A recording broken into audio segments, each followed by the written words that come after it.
Mesdemoiselles et messieurs, bonjour, bienvenue dans votre émission Les détails qui parlent de la science, les détails qui parlent de la politique, pour essayer un peu d'éclater la lumière. Aujourd'hui, nous sommes à l'Université panafricaine de gouvernance et d'innovation, dans l'auditorium qui est destiné ici pour les conférences, pour tout ce qui se passe comme activité à l'université. Comme vous le savez, le recteur de l'Université panafricaine de gouvernance et innovation a participé au 8e Forum mondial de leaders de l'éducation, WELF, et aussi en collaboration avec l'AIF en Corée du Sud, dans la ville de Busan. Nous allons parler de ça, sa participation, comment ça a été, et ça va toujours nous faire voir comment la science évolue aussi, la participation aussi de l'IPGI dans des grands forums, dans les grands salons scientifiques. Nous avons aussi le réel plaisir de vous le présenter, c'est pas le moindre, c'est un scientifique, c'est un professeur qui est connu, un acteur politique de notre pays. C'est le professeur Célestin Moussaou. Il est recteur de l'Université panafricaine de gouvernance et innovation, en même temps député national. Professeur, bonjour. Bonjour, M. Ndimi, de l'émission Les Détails. Merci beaucoup. Professeur, vous avez participé au 8e Forum mondial des leaders de l'éducation en Corée du Sud. Qu'est-ce qui a été dit là-bas? Quels sont les objectifs que vous êtes allé faire ou participer à ces grands forums, à ces grandes messes scientifiques au niveau de la Corée du Sud? Voilà, merci pour votre interrogation qui est tout à fait légitime. Légitime parce qu'il est tout à fait normal quand un acteur de l'éducation, un leader de l'éducation se déplace pour participer à une manifestation, à une activité scientifique de haut niveau, il est tout à fait normal pour que la restitution soit faite. Et je pense que la question que vous me posez m'amène à restituer d'une manière ou d'une autre les activités que nous avons menées en Corée du Sud, à Séoul, à Busan, à Bundan et dans plusieurs autres villes sud-coréennes. Vous me posez la question de savoir qu'est-ce qui s'est fait là-bas, quels ont été les objectifs poursuivis. Je voudrais, avant d'arriver aux objectifs de cette rencontre scientifique de haute facture, vous dire que l'UPG a été effectivement représenté à un niveau très élevé. Donc, le président du conseil d'administration, dans cette rencontre, je suis allé effectivement comme scientifique pour essayer de discuter avec les autres leaders de l'éducation, des problèmes qui concernent les jeunes. Je dois relever ici qu'à cette rencontre scientifique, à ce cas mondial, à ce 8e forum des leaders de l'éducation, il y a eu la présence des ministres de plus de 60 pays. 60 pays, 60 États ont envoyé leurs ministres, soit c'était des ministres de la jeunesse, soit des ministres de la justice, qui ont représenté leurs États, et plusieurs leaders de l'éducation de plusieurs universités du monde. Il y a eu aussi la présence d'au moins 3000 étudiants qui sont venus de partout. Et effectivement, les objectifs poursuivis étaient nombreux. Il était principalement question d'aborder, d'examiner les problèmes rencontrés par les jeunes étudiants, afin de les préparer pour un avenir meilleur. Il était question de discuter de l'éducation qui doit aborder non seulement des thématiques théoriques scientifiques, essentiellement scientifiques, mais faire de l'étudiant un véritable citoyen à même de résoudre, de répondre aux attentes de sa nation, de la société, une fois les études terminées. Donc, à ce forum, nous avons effectivement essayé de discuter des problèmes rencontrés par les étudiants, la manière de les résoudre, et comment faire de l'étudiant un citoyen scientifique et un citoyen conscient. Vous savez, la science sans conscience n'est que ruine de l'âme. Donc voilà l'objectif principal, c'était effectivement rencontrer les autres leaders, discuter de la coopération internationale universitaire afin de déterminer les moyens et les conditions d'encadrement des jeunes étudiants partout où on se trouve. Et effectivement, l'UPG a effectivement trouvé son compte pour pouvoir rencontrer les leaders qui sont venus de plusieurs pays, les leaders de l'éducation, voilà, c'est à ce titre-là que nous avons effectivement participé à ce forum mondial. Merci beaucoup. Vous avez parlé de cette grande rencontre-là au niveau de la Corée du Sud, la République démocratique du Congo. Vous avez représenté l'Université panafricaine de gouvernance et innovation comme recteur, comme PCA. Mais la délégation congolaise a été conduite, avant d'entrer même dans le fond de ce qui a été vraiment fait là-bas, qu'est-ce que vous avez amené, qu'est-ce que vous avez apporté, vous, en tant que scientifique, comment la République démocratique du Congo a été représentée dans ces 8e forums mondial des leaders de l'éducation? Effectivement, du point de vue étatique, la RDC a été aussi représentée. Il y a eu la présence d'un responsable du ministère de la Jeunesse, bien sûr pas le ministre, mais le ministère a délégué un acteur important qui a représenté en fait le ministère. Et il n'y avait pas que celui-là. Il y a eu aussi des officiers supérieurs qui s'occupent notamment des questions pénitentiaires. Et voilà, l'AIOF a beaucoup d'activités. Nous avons été au niveau des leaders de l'éducation, mais en présence des ministres venant de plusieurs États, notamment c'était au moins 60 États, 60 pays qui ont envoyé leurs délégués. Et la République démocratique du Congo a été aussi à ce titre représentée par un acteur important. Merci beaucoup. Je n'ai pas envie de citer son nom, je crois que le moment venu, vous allez l'approcher pour... Nous pouvons déjà entrer dans le fond, ce que vous avez discuté là-bas. Je voulais juste savoir quelles sont les thématiques que vous, personnellement, comme représentant de l'Université panafricaine de gouvernance, vous avez traité, vous avez essayé un peu de contribuer comme c'est que vous êtes scientifique, vous avez apporté votre contribution à ces grands rendez-vous un peu mondial scientifique, parce que vous n'êtes pas allé là-bas comme un député national, vous êtes allé là-bas comme un professeur, comme un recteur d'une université. Qu'est-ce que vous avez apporté, vous? Ce que vous avez fait pendant au moins une semaine, parce que ça a commencé du 3 au 9, je pense. Tout à fait. Qu'est-ce que vous avez fait? Vous avez apporté quoi? Votre touche quand même, comme scientifique? Écoutez, comme scientifique et comme représentant de mon université, j'ai fait une présentation magistrale qui était initialement prévue pour 5 minutes, mais étant donné que j'avais une matière beaucoup plus profonde, une matière beaucoup plus intéressante, l'organisation a voulu que ma communication soit donnée pendant au moins 10 minutes. Donc ils ont quand même été flattés par votre communication. Bon, vous savez pas quand même... la matière, mais ce que vous avez dit quand même, c'est qu'on connaît de vous ou quoi? En fait, c'était la thématique que j'ai effectivement abordée, parce que je parlais de la manière dont il faut encadrer les jeunes, notamment les jeunes étudiants, afin de les préparer à devenir des leaders de demain. À devenir des leaders de demain sur le plan de la gouvernance politique, sur le plan de la gouvernance économique, sociale, disons sur le plan de la gestion étatique. Et ça a été une thématique intéressante. Au lieu que je la présente pendant 5 minutes, eh bien ça a été fait pendant 10 minutes, parce que très intéressant, et surtout qu'il fallait aussi la traduction afin de permettre une compréhension beaucoup plus aisée.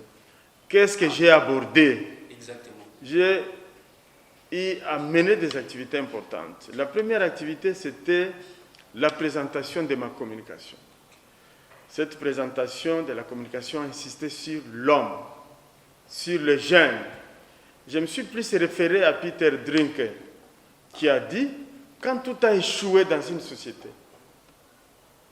quand tout a échoué dans une entreprise, il faut compter sur l'homme. » C'est ainsi que j'ai insisté sur l'investissement de l'homme, et précisément l'investissement dans les chefs du jeune étudiant, afin de les préparer à devenir un dirigeant de demain. Ici, nous avons fait voir que la théorie scientifique est très intéressante. Elle doit être examinée, discutée au regard des faits, au regard de la pratique à travers le monde. Mais ce qui est beaucoup plus important, il faudrait que ceux qui examinent ces théories soient aussi consciencieux. S'ils sont consciencieux, il y aura la facilité de gouverner en abandonnant tous les faits de corruption, en abandonnant les antivaleurs. Et cette communication a été beaucoup plus saluée. En dehors de la communication magistrale que j'avais présentée, suivie d'un débat houlé, j'ai eu aussi des concerts avec les autres recteurs, présidé des panels des étudiants qui ont travaillé sur la République démocratique du Congo. Ce sont des étudiants de plusieurs nations, de diverses nationalités. Là, c'est de quelle université? C'est dans le cadre de ces forums ou c'est une dans le université cadre de ces sud-coréenne? forums, dans le cadre de ces forums où il y a des étudiants qui travaillent sur diverses thématiques. Exact. Mais moi, on m'a amené pour essayer de concert, comme je l'ai dit avec les autres collègues, les autres chanceliers, comme moi-même, à présider le panel des étudiants qui ont travaillé sur la République démocratique du Congo. Le premier panel concernait les étudiants qui sont venus des États-Unis, du Brésil, de plusieurs pays qui travaillent sur le matérialisme des jeunes Congolais. Donc, En fait, ce que nous aimons plus, ce qui est comme iPhone, ce qui est comme habit, comme le prestige. Voilà, l'impression à que partir de lectures faites par ces étudiants. Ok. Des Costa Rica, qui sont venus du Brésil, des différentes universités, ils ont estimé, après avoir observé, après avoir lu ce qui se passe sûrement sur Internet, je crois, ils ont pensé, ils ont dit, ils ont constaté que les jeunes Congolais de la République démocratique du Congo sont plus matérialistes, qui s'intéressent plus au matériel et qui ne sont pas altruistes. Et que pour une raison ou une autre, ils peuvent sacrifier toute une vie d'un être humain en fait, rien que pour des raisons matérielles, pour avoir un peu d'argent, pour avoir tel ou tel autre bien. Et ça a été une expérience beaucoup plus heureuse et j'ai été là aussi pour éclairer et je les ai invités à pouvoir mener des études de terrain, à ne pas seulement s'intéresser. C'est exactement, prof, ce que je voulais juste vous demander comme question. Comment les étudiants de Costa Rica, des États-Unis d'Amérique, qui n'ont pas été en République démocratique du Congo, soit plus précisément à Kinshasa ici, pouvaient faire des analyses, des recherches, sans pour autant avoir l'aspect empirique, qui est très important. Voilà. Qu'est-ce que vous avez apporté quand même comme conseil? Cela a été l'observation que j'avais formulée en disant oui, vous êtes intéressé aux écrits, vous savez, les écrits sont orientés. Exact. Mais ce qui est bon, c'est de venir sur place. Dans ce que vous trouvez, que vous voudrez généraliser et considérer que tous les jeunes Congolais sont plus matérialistes qu'altruistes, mais je crois que vous trouverez aussi des exceptions. C'est ainsi que j'ai demandé à ces étudiants et étudiantes de s'organiser et venir pour des enquêtes empiriques en République démocratique du Congo. Ils ont aussi travaillé sur des questions de paix. Et un autre groupe que j'ai encore eu à présider des concerts avec les autres collègues, c'est un groupe qui a travaillé aussi sur le Congo, précisément sur les potentialités économiques. Ce groupe d'étudiants constate ce qui est aussi vrai, que la République démocratique du Congo est bourrée de richesses géoéconomiques. Mais malheureusement, ces richesses ne permettent pas l'atteinte du développement intégral, du développement de l'homme congolais. Et ces étudiants se disent, le bon Dieu a tout donné au Congo, à la République démocratique du Congo, mais ces richesses-là ne sont pas exploitées pour le développement de leur nation. Et j'ai dit, écoutez, vous avez raison, et je vous conseille aussi de venir pour des études empiriques approfondies. Donc voilà des étudiants qui n'ont jamais fait le déplacement de la République démocratique du Congo, mais qui travaillent sur notre pays en donnant les exemples les plus pointus.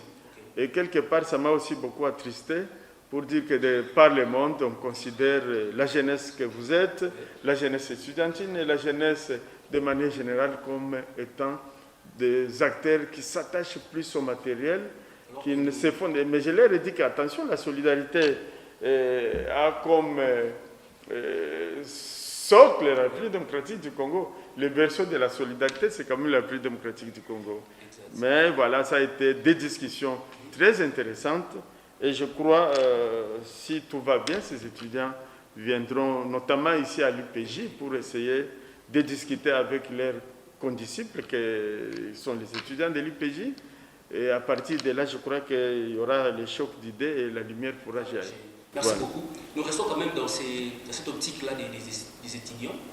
Comment vous avez trouvé les niveaux de ces étudiants-là sur le plan scientifique Et quelles sont les conditions pour que les étudiants participent aussi à ces forums-là internationaux pour essayer un peu de s'échanger, pour connaître aussi, avec l'évasion de tous les recteurs, l'apparition, la participation de tous ces hauts professeurs, comment vous avez trouvé d'abord le niveau et quelles sont les conditions pour participer à ces forums-là pour les étudiants, pour la Voilà, jeunesse? j'ai été très impressionné par rapport au niveau de ces étudiants. Okay. C'est ainsi que je conseille en passant les étudiants à l'Université panafricaine de gouvernance et innovation à maîtriser ce que moi j'ai toujours considéré comme les outils de la mondialisation. Exact. Ces outils de la mondialisation-là, c'est quoi? En ce qui nous concerne au niveau universitaire, c'est la maîtrise et la connaissance de la langue anglaise et la maîtrise de l'outil informatique.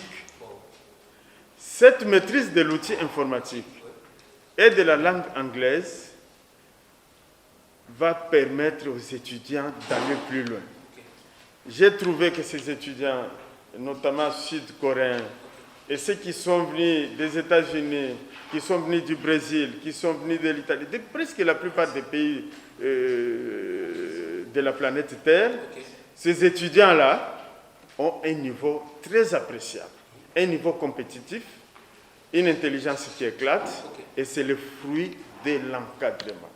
C'est le fruit de l'apprentissage, c'est le fruit d'une compétitivité avérée, et je note, ça il ne faut pas oublier, la plupart ce sont des bénévoles. Ils travaillent comme ça, la plupart ce sont des bénévoles qui se déplacent et qui viennent pour chercher à renforcer les capacités dans le domaine de l'éducation de l'esprit. Je vous dis, la Corée est un modèle d'éducation de l'esprit en ce qui concerne les changements de mentalité. Je suis sûr peut-être que nous allons l'aborder dans les lignes qui suivent. Les conditions de participation à ces forums. Je vais peut-être en arriver. Nous avons un grand défi à relever, nous, à l'Université panafricaine de gouvernance et innovation. Ces défis, c'est quoi? Les effectifs. Parce que c'est chaque université qui doit prendre en charge en ce qui concerne les déplacements. Rien que les déplacements. C'est exactement ce que je voulais aussi demander comme question. Parce voilà. que vous dites que ces étudiants-là viennent travailler bénévolement comme ça, mais qui supporte les charges, par exemple, de l'avion, des déplacements? Voilà, c'est pourquoi j'ai dit, nous, en tant qu'université, nous sommes une université émergente. Je n'ai pas honte, je ne me gêne pas de dire que nous sommes une petite université. Quand bien même en Corée, ils m'ont dit, en Corée, ils m'ont dit, il n'y a pas de petites et de grandes universités. Ce qu'il faut, ce sont des atouts. Ce qu'il faut, c'est le sérieux de l'institution, notamment dans la transmission des connaissances pour la production du savoir. Voilà. En fait, les défis que nous avons des effectifs. Parce que si je dois dire que je dois déplacer 10 étudiants qui doivent participer au camp mondial pour discuter avec leurs condisciples, il faudra payer 10 billets aller-retour. Quand bien même le logement est assuré par IWAF, je vous dis c'est une organisation exceptionnelle. Je m'en doute qu'un seul État au monde soit capable d'organiser un forum du genre pendant près de 10 jours et une organisation comme une armée en mouvement. Peut-être qu'on va en arriver encore, je ne sais pas s'il y a encore des interrogations dans ce sens. Voilà, donc les conditions de participation, c'est que l'université s'organise pour envoyer ses étudiants. Pour les envoyer, il faut un coût financier. Mais là-bas, sur place, ils seront logés, ils vont participer à des discussions, à des jeux, à des rencontres, à des évaluations. C'est tellement intéressant. J'ai été vraiment fasciné positivement par ce que j'ai vécu, j'ai vu et j'ai entendu à Corée. Professeur, vous avez participé, mais la question, ça reste... Nous sommes ici dans la ville province de Kinshasa, l'université panafricaine est en plein capitale ici. Comment vous avez pu arracher cette invitation-là de participer à ces grands forums, alors que l'université panafricaine, vous-même, vous dites que c'est une université émergente? Comment vous avez fait? Vous savez, dans un pays comme le nôtre, où les antivalaires ont pris une avance sur les valeurs, il est tout à fait normal qu'on puisse identifier certains acteurs pouvant être insérés dans la logique d'encadrement des jeunes et dans la logique de transformation positive de la situation dans un pays donné, dans une nation.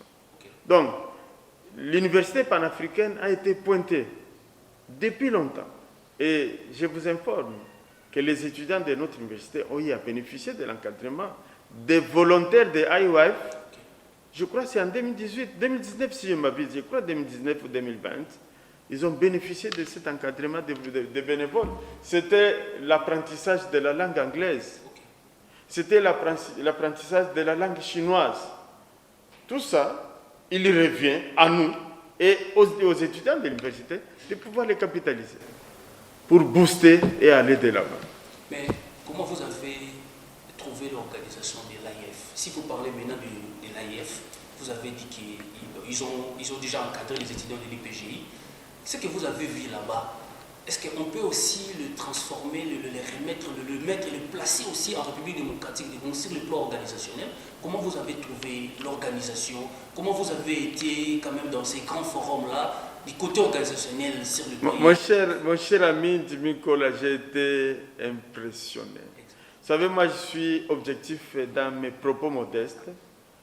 L'organisation que j'ai vue sur place, en ce qui concerne les services de protocole, les services de communication interprétariale, l'intendance. Là, c'est toujours le jeune, ou soit c'est vraiment... Je vous dis, ce sont les jeunes. Et ces jeunes-là sont bénévoles. Vous êtes pris en charge de votre descente d'avion. Ils vous prennent en charge, ils vous conduisent là où vous allez passer d'abord un petit temps avant d'aller à l'hôtel. C'est une organisation merveilleuse, une organisation exceptionnelle. Et vous voyez ces jeunes étudiantes, pour la plupart ce sont des étudiants, jeunes étudiantes et étudiants, sont disciplinés, sont modestes, sont courtois, sont professionnels. Moi je crois que nous, UPG, nous avons à faire un effort pour que nous ayons aussi des équipes. Que nous ayons des équipes qui travaillent dans l'accueil, les relations publiques, que nous ayons des équipes qui sont dans la communication. Pourquoi pas les étudiants? Nous pouvons former ces étudiants-là. Et là, ce sont les étudiants, la plupart, qui sont déployés comme une armée en mouvement. Mais j'ai noté la mentalité. Figurez-vous qu'on passe à peu près 10 jours, parce qu'on est parti d'ici le 30 juin, nous sommes arrivés le 1er. 3000 étudiants, plusieurs recteurs, plusieurs ministres. Dans ces forums, dans ces 8e forums. Dans ces 8e forums. Parce qu'il y avait aussi en même temps les cas mondiaux. Et plusieurs participants locaux coréens. Mais personne ne s'est plaint qu'il y ait un portable disparu. Donc c'est vraiment une question de mentalité déjà élevée. C'est une question de mentalité, mon cher ami. Voilà les bonnes, disons, les valeurs que nous devons copier. Qui finance cette structure-là internationale de jeunes? Est-ce que c'est seulement le gouvernement coréen ou c'est juste en fait, il y a, j'ai lu quelque part, par exemple, en ce qui concerne le forum, j'ai lu quelque part des partenaires aussi. Qu'il y a un partenaire qui a soutenu. Ça doit être ce qu'ils appellent département. Ça doit être la ville. Ça doit être la ville de Busan qui doit avoir soutenu pareille organisation. Parce que nous avons été logés, nous avons mangé gratuitement. Gratuitement. Le coût, c'est les billets qu'il faut payer, qu'il faut avoir. Donc, moi, j'ai trouvé une exceptionnelle, merveilleuse. En tout cas, le révérend Oxopak a réussi en ce qui concerne les changements de mentalité. Il a inculqué une mentalité à tous les membres de IOF, tous les membres de son organisation, une mentalité nouvelle jamais vue au monde. Je suis sérieux et je pèse bien mes mots.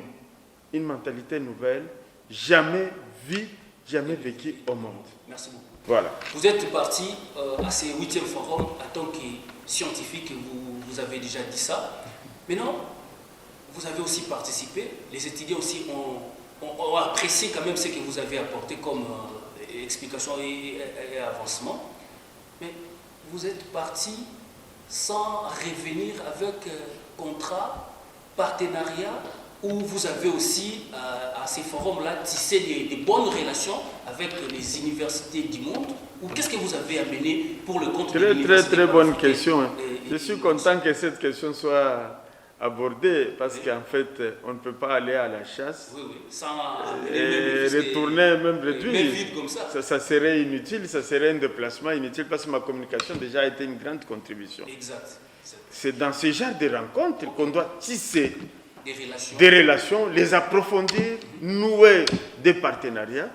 Et l'UPJ, notre institution, ne sera pas déçue. Exact. Qu'est-ce que vous avez J'ai signé des partenariats avec plusieurs organisations et universités. Je dois vous dire, il ne s'agit pas seulement des universités coréennes ou des organisations coréennes, même les universités africaines, parce que nous sommes retrouvés. Nous sommes retrouvés, mais à un certain moment, j'étais même quelque part un peu gêné. Je me disais, mais les partenaires me posaient toujours la question, les effectifs c'est comment? Les équipements c'est comment? Et ils pensent toujours, et ils se passent toujours par rapport à l'effectif de l'université. Effectif pour pouvoir discuter dans l'accompagnement qui doit s'en suivre. Exact. Le premier partenariat que j'ai signé, c'est avec IOF. Avec IOF. Vous voyez? Avec IOF. International Young. Tout ça, tout à fait, le chip. Voilà. Alors, ici, en fait, notre université est considérée comme partenaire, à même de pouvoir organiser des mini-camps. Ici en Afrique. Ici, en République démocratique du Congo et en Afrique, essentiellement. Comme un point focal. Un petit point focal, si vous voulez, à même de regrouper les étudiants qui viendraient de par-ci, par-là, pour une formation de changement de mentalité. Pas seulement ça, c'est que notre université aura à bénéficier des professeurs, y compris parce que l'université panafricaine, les professeurs des Sud-Coréens, les professeurs sud-coréens et tout autre professeur qui peut être désigné.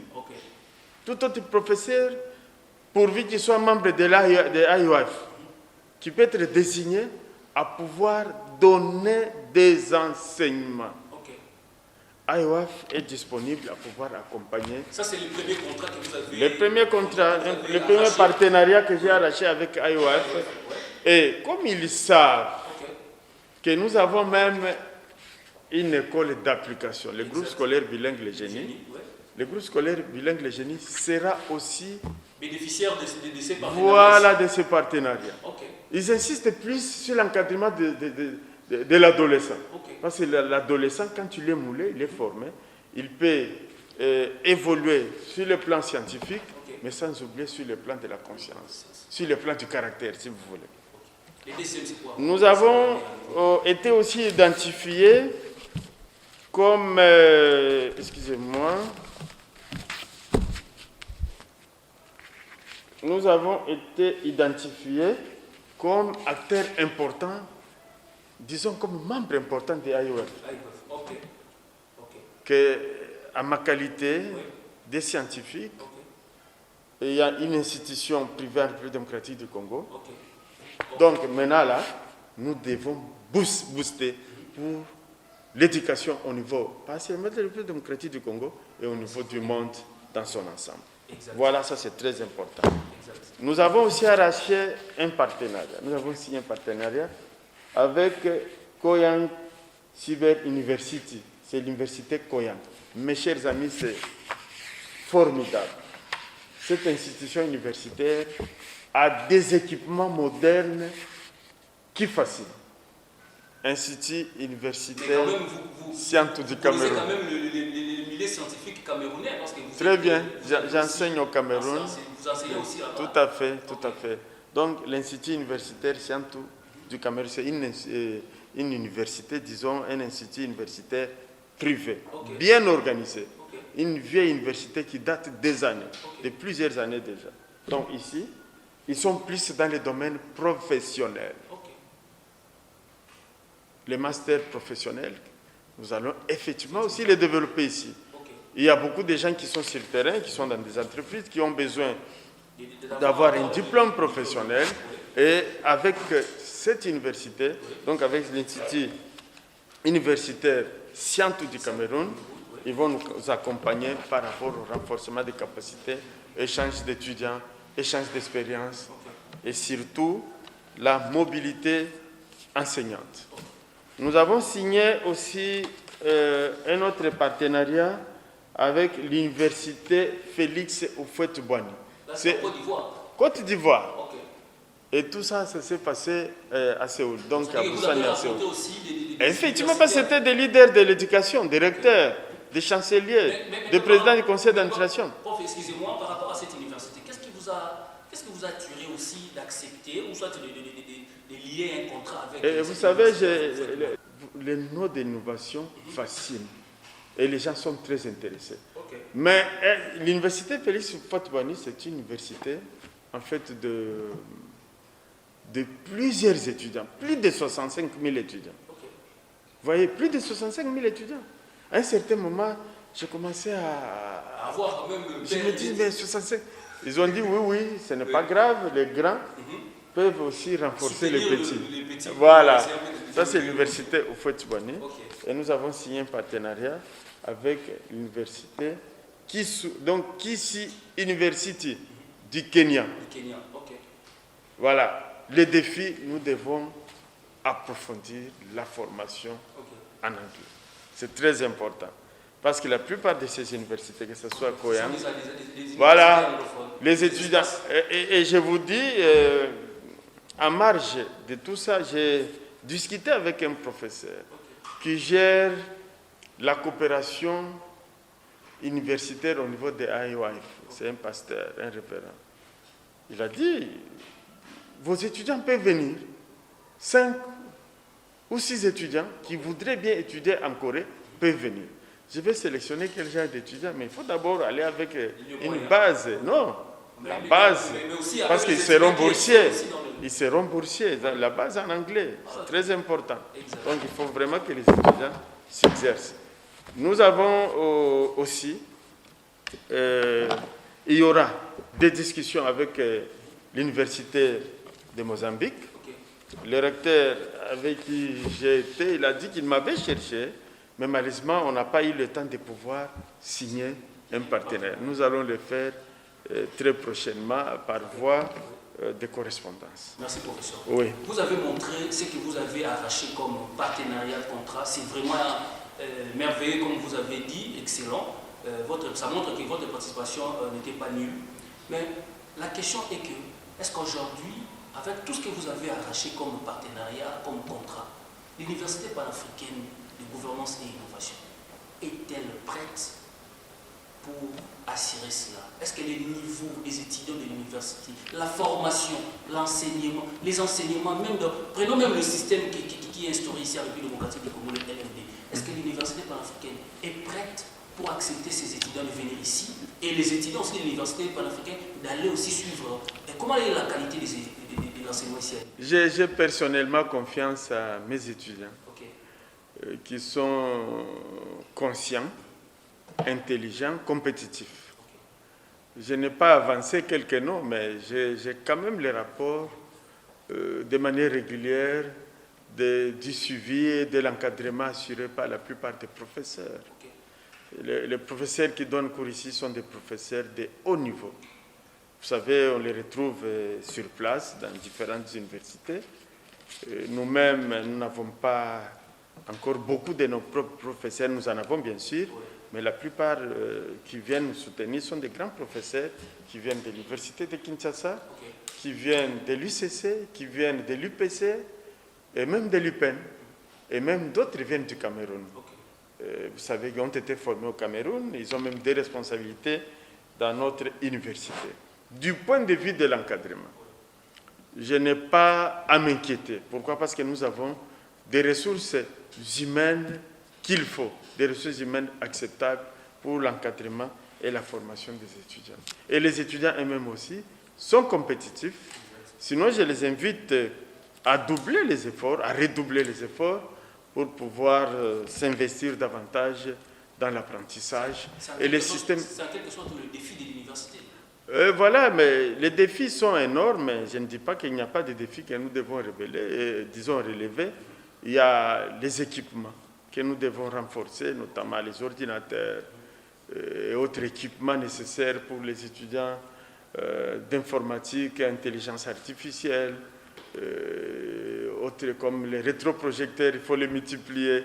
Ce sont des équipements sûrement que nous pourrons aussi même avoir dans le cadre de la coopération universitaire internationale. En tout cas, j'ai foi, j'ai confiance à mes étudiants et je crois en la formation assurée par les enseignants de haut niveau. Et voilà, là, de ce point de vue-là, il n'y a pas beaucoup d'inquiétude. Mais avant de prendre quand même une ou deux questions, parce que je rappelle que vous êtes député national, un petit message pour les étudiants. Est-ce qu'il faut aussi penser déjà à l'inscription pour l'année académique 2022-2023 avant de passer quand même à des questions, parce que l'actualité aussi a des mouvements ici un peu terribles. Voilà, et si vous n'avez pas, voilà, il y a aussi ça. Donc vous avez aussi reçu juste un prix. Voilà, ça c'est très important. Ok. Oui. Donc, ce sont ça, c'est toujours AIF. Oui, c'est toujours AIF. Et ils disent, Moussa Kaloumou Célestin, chancellor Pan-African University of Governance and Innovation. Donc, on me félicite, on m'encourage d'avoir participé à cette rencontre scientifique de haut niveau, les leaders de l'éducation. Et je remercie en passant les ministres de l'enseignement supérieur qui avaient signé l'ordre des missions, disons l'autorisation de sortie me permettant d'aller participer à cette rencontre scientifique de haut niveau.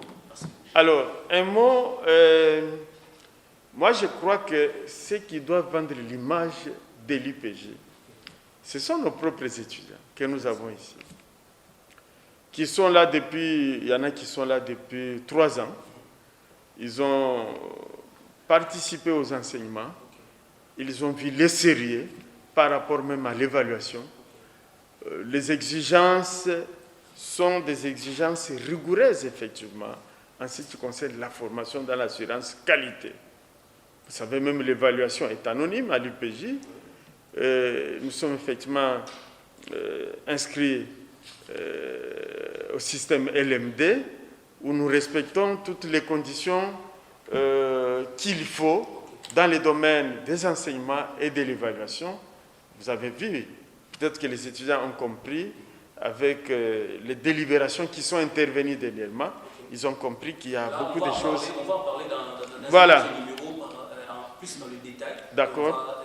Bon, sinon j'invite les étudiants, les finalistes qui auront dans quelques jours leur diplôme d'État, à venir s'inscrire à l'Université panafricaine de gouvernance et innovation, où nous avons un cadre acceptable de formation, un encadrement sérieux avec des professeurs compétents et compétitifs, et ces étudiants-là ne seront pas déçus. Donc je disais qu'il revient aux étudiants de l'IPJ de vendre l'image positive de leur institution. Voilà.